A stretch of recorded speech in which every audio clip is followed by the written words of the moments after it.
السلام عليكم يا شباب، يا رب تكونوا بخير. فيديو جديد من سلسلة كلاش من الصفر. يلا بينا نشوف اخر التطورات في التاون 8. واتفتح معانا يا شباب في الموسم الجديد بالون كلب الحمم. ده اقوى جندي بينزل في التحديث ده. هندور على تاون يمسحوها عشان عاوزين دهب واكسير عشان نطوره في القرية بتاعتنا.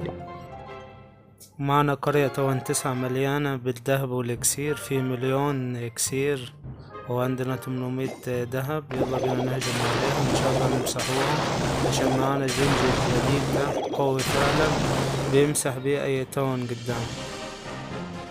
اول حاجة شلنا بالبرك معانا الدفاعات الجوية، وبعد كده هننزل بالبالون هيشيل كل الدفاعات وهنمسح القرية. يلا بينا نتبع المسح مع بعض.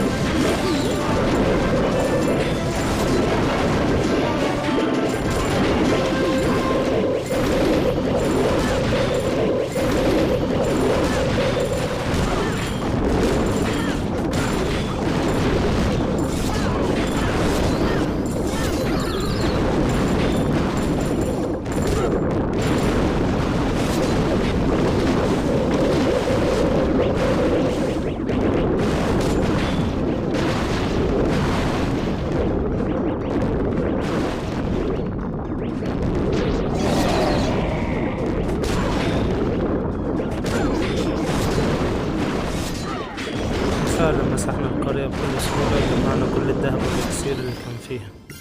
ويلا بينا نشوف هجمة تاني مع بعضينا. نستلمنا مكافأة النجوم.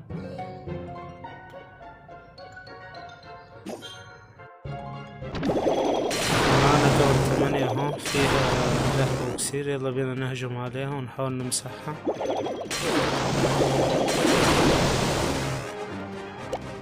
والله استراتيجية قوية، جند قوي فعلا، بيشيل كل الدفاعات وسريع قوي، بيمسح أي طول.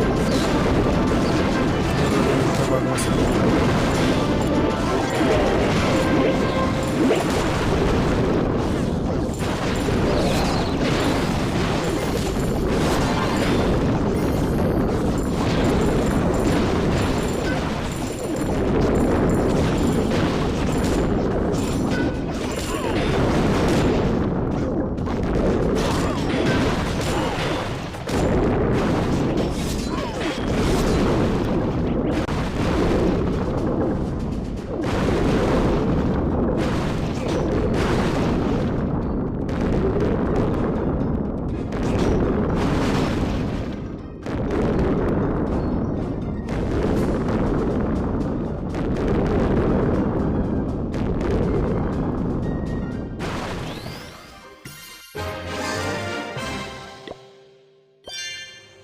وكده مسحنا القرية بكل سهولة واستلمنا المكافأة 50 جوهرة خضراء.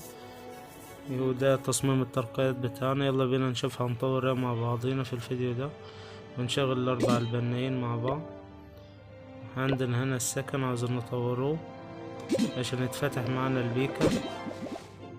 هنطور السكن وهنعوز 1400 اكسير. ومعانا برد الساحر، مكسنا 2 احنا وواحد قاعد مستوى 4. هنشغل البنا فيه عشان يبقى كلهم يتمكسوا. ومعانا اكسير الظلام هنطور بيه الملك البربري، هنخلوه مستوى 15. وكده شغلنا 3 بنايين معانا، فاضل واحد معانا.